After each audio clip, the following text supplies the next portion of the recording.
நண்பர்களே, நீங்கள் பார்த்து கொண்டு இருப்பது உங்கள் கௌசிகா ரிவ்யூ. சரி வாங்க வீடியோக்குள்ள போய் என்ன நடக்க போகுது அப்படின்னு சொல்லிட்டு பாத்தீங்கன்னா, நடப்பதெல்லாம் நன்மைக்கே அப்படின்னு சொல்லிட்டு கடவுள் மேல பாரத்தை போட்டு இப்ப நம்ம பார்த்துங்கிறது உங்க இலக்கிய சீரியல் ரிவ்யூ தாங்க. இலக்கிய சீரியல்ல என்ன நடந்துச்சு அப்படின்னு சொல்லிட்டு பாத்தீங்கன்னா, நம்ம கௌதம் இருக்காருல, அவர் வந்து ஒரு பக்கம் கையெழுத்த போட்டுறாரு. அதே சமயத்துல வெளியே போயிட்டு சிரிச்சுட்டு இருக்காங்க. ஒரு பக்கம் நம்ம காத்தியா, மறுபக்கம் தாட்சாயினியும். காத்தி இருந்துன்னு நாம வெளிச்ச வலையில கரெக்டா அழகா நைஸா நளின்னு வந்து சுறா மீன் எப்படி போவோம் அப்படியே சும்மா சர்ன்னு அந்த மாதிரி வேகமாக வந்து விழுந்துட்டான். இதுக்கு மேலே தப்பிக்கவே முடியாது, இதுக்கு மேலே நம்மளோட ஆட்டம் தான் அப்படின்னு சொல்லிட்டு ஒரு பக்கம் அகங்காரமாக திமுறா சிரிச்சுக்கிட்டே நம்ம கார்த்தி சொல்கிறாரு. உடனே பார்க்கணும் என்னமா தாட்சாயின்னு, நீ எதுக்கும் கவலைப்படாத கார்த்தி, இனிமே உன் காலம். ஆனால் ஒன்று மட்டும் ஞாபகம் வச்சுக்கோ, உங்கள் அண்ணன் உன்னை விட்டு போயிட்டான், அடுத்து நாங்களும் உன்னை விட்டு போயிடுவோம்னு நினைக்காத. நாம பிஸ்னஸ்ல எப்போ பார்த்தாலும் போட்டிகள் நமக்குள்ள இருக்கும். ஆனால் என்னைக்குமே உன்னை விட்டு தர மாட்டேன் கார்த்தி. உனக்கு ஒரு பிரச்சனைனா இந்த அம்மாவும் அந்த அப்பாவும் இருக்காங்க அப்படின்னு சொல்லிட்டு சவால் விடுறாங்க நம்ம தாட்சாயினி. தாட்சாயினி, நீ எதுக்கு கூட இருக்க, என்ன பண்ற, ஏது பண்ற, எப்படி அவன் சொத்தெல்லாம் ஒரேடியா ஆட்டியா போடலாம் அப்படின்னு சொல்லிட்டு நீயும் வீட்டுக்காரனை பிளான் பண்றது எங்களுக்கு தெரியாதுன்னு நினைச்சுன்னு இருக்க. ஆனா எல்லா விஷயம் நாங்க அறிவோம், அறிஞ்சும் அறியாமையும் தெரிஞ்சும் தெரியாமையும் காட்டிக்கிட்டு இருக்கோம். அதெல்லாம் பெரிய விஷயம் இல்லைங்க. மறுபக்கம் என்ன நடக்குதுன்னு சொல்லிட்டு பாத்தீங்கன்னா, நம்ம எஸ்எஸ்கே அவரு சும்மாவே ஆஸ்கர் அவார்டு கொடுக்கலாம் நடிப்புக்கு. இப்போ வேற மாதிரி ஒரு பக்கம் கரெக்டாக ஜெயிலேருந்து சாப்பிட போகிறாங்க. அப்படியே நெஞ்சை பிடிச்சினா, ஐயோ எனக்கு நெஞ்சு வலி அப்படின்னு சொல்லிட்டு கொதறாரு. நெஞ்சு வலி ஹார்ட் அட்டாக்னு அவரே எல்லாம் கத்துறாரு. உடனே எல்லாரும் வந்து ஒரு பக்கம் ஒரு கான்ஸ்டபிள்லேருந்து மறுபக்கம் ஜெயிலில் இருக்கிற வார்டன்லேருந்து எல்லாரும் வந்து திடீர்னு தூக்கின்னு போகிறாங்க ஹாஸ்பிட்டலுக்கு. ஓட்டே நிற்காம ஓட்டே அப்படின்னு சொல்லிட்டு எங்கே வர வேலையோ மண்டே போட்டுறணும்னு சொல்லிட்டு பைத்தில் ஓடுறாங்க. ஹாஸ்பிட்டலில் போய் அட்மிட் பண்ணதும் டாக்டர் ஒரு பக்கம் கண்ணடிச்சு விட்டுறாரு. டாக்டர் கிட்ட ஆல்ரெடி பேசி வச்சுட்டு இருக்காங்க நம்ம தாட்சாயினி. உடனே சார் உங்களுக்கு சிவியரான ஹார்ட் அட்டாக், இதுக்கு மேலே வர உள்ள விட்டோம்லானா அதுக்கப்புறம் நம்மளோட சொல்லி முடிஞ்சிடும், உங்க அம்மனு விட்டுருங்க வெளியே அப்படின்ற மாதிரி பேசினு இருக்காங்க. சரி ஓகே, இன்னும் ஒரு 10 நாள் தானே கேஸ் இருந்துன்னு போகுது அப்படின்னு சொல்லிட்டு ஃபைனாக கட்ட சொல்லி நம்ம எஸ்எஸ்கே வெளியே விடலாம்னு சொல்லிட்டு ஒரு முடிவை போட்டாங்க. அடா என்னடா இது கொடுமை, எப்பா கொடுமைன்னு நாம ஒரு பக்கம் திருச்செந்தூர் கோவிலுக்கு போனோம். அந்த இடத்துல கடல் தண்ணி வந்து ஒரேடியே நம்மள அடிச்சுன்னு போற கதையில இருக்குங்க. சரி இப்போ என்னதான் பண்றது, இந்த எஸ்எஸ்கேவோட நடிப்புக்கு என்னதான் பண்றது அப்படின்னு சொல்லிட்டு பாத்தீங்கன்னா, இந்த விஷயத்த தெரிஞ்சுக்கிட்ட நம்ம லாயரும் உடனே நம்ம கௌதமுக்கு ஃபோன் பண்றாங்க. கௌதம் என்ன நடந்துச்சு தெரியுமா, எஸ்எஸ்கே ஒரு பக்கம் ஹார்ட் அட்டாக்னு சொல்லிட்டு ஹாஸ்பிட்டலில் போய் அட்மிட் பண்ணியிருக்கான். மேடம் அவன் என்னை பற்றி எனக்கு நல்லா தெரியும், அவன் கேடு கெட்டவன் கெப் மாதிரி, அவனுக்கெல்லாம் அவ்வளோ சீக்கிரம் ஹார்ட் அட்டாக்லாம் வந்திருக்காது.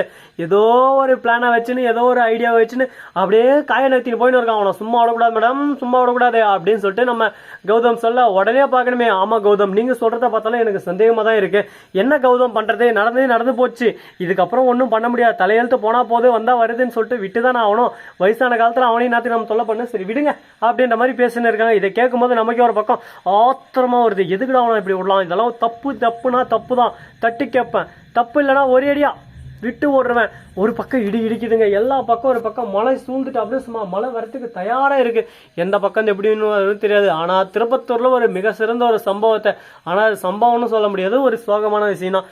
வீட்டு மேலே இடி இறங்கி அந்த வீட்டுல இருக்கிற மின்சார சார்ந்த எல்லா பொருட்களும் ஒரு பக்கம் டமால் டிமில் டுமில்னு. ஆனா ஆளுங்களுக்கு எதுவும் நடக்கல, இது காமெடியா இருக்கும். ஆனா இப்ப சொல்ற போது ஆனா அந்த சீரியஸ்னஸ் அவங்க வீட்டுல இருக்கிறவங்களுக்கு தான் தெரியும். அதனால மழை காலத்துல எந்த அளவுக்கு பத்திரமா இருக்க முடியுமோ அந்த அளவுக்கு மின்சார சார்ந்த பொருட்கள் எல்லாமே ஒரு பக்கம் சுவிட்சிலேருந்து பிடுங்கி பத்திரமா வச்சிருங்க. அப்போதான் எல்லாருக்கும் ஒரு பக்கம் சேஃப்டியாக இருக்கும். இந்த சேஃப்டி கண்டக்ட் எதுக்காக அப்படின்னு சொல்லிட்டு பார்த்தீங்கன்னா, ஒரு வீட்டில் நடந்தது இன்னொரு வீட்டில் திரும்ப நடக்கக்கூடாது, அதுக்காக தான் அந்த கருத்து.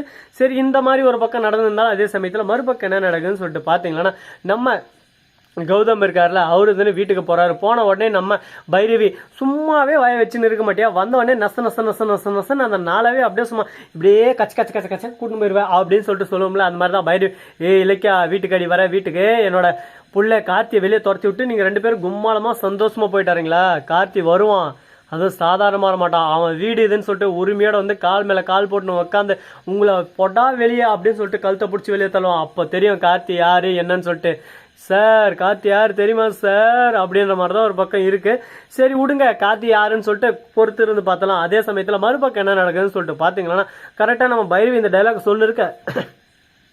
என்ன இலக்கியா, அந்த பைரவி அம்மா திடீர்னு எனக்கு புரியாத மாதிரியே பேசினு இருக்காங்க, இதில் எதனா உள்குத்து இருக்குமோ அப்படின்னு சொல்லிட்டு கேட்டுன்னு இருக்க.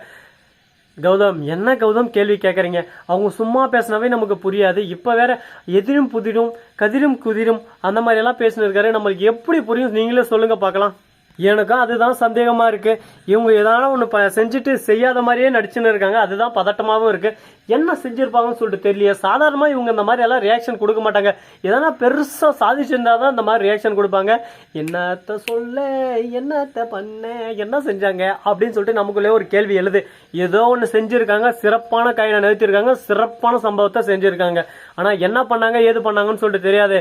ஆனால் செஞ்ச சம்பவம் வேற மாதிரி, சரித்திரத்தை ஒரு பக்கம் திரும்பி பார்க்குற மாதிரி செஞ்சுருப்பாங்கன்னு சொல்லிட்டு நான் நம்புகிறேன். நீங்கள் என்ன நினைக்கிறீங்க, நீங்கள் ஏது நினைக்கிறீங்க அப்படின்றத மறக்காமல் இந்த கமெண்ட் செக்ஷனில் தெரிவிச்சுட்டு போங்க. அது மட்டும் இல்லாமல் மறுபக்கம் என்ன நடக்குதுன்னு சொல்லிட்டு பார்த்தீங்கன்னா கரெக்டாக நம்ம எஸ்எஸ்கே இருக்கார்ல, அவரு தானே ஹார்ட் அட்டாக் எல்லாமே ஒரு பக்கம் சரியாயிடுச்சு. ஒரே நாளில் போயிட்டு ஒரே நாள் ஹார்ட் அட்டாக் சரியாயிட்டு ஒரே நாள் வீட்டுக்கு வந்து நல்லா லெக் பீஸை வச்சு அப்படியே சும்மா இழுன்னு இழுக்கிறாரு. யார் சாமி இவர், இந்த மாதிரியெல்லாம் இருக்க முடியுமா, இதுக்கெல்லாம் வாய்ப்பு இருக்கான்னு சொல்லிட்டு பார்த்தீங்கன்னா நம்ம எஸ்எஸ்கேவால் முடியுங்க. எஸ்எஸ்கேவால் முடியாது எதுவுமே இல்லை.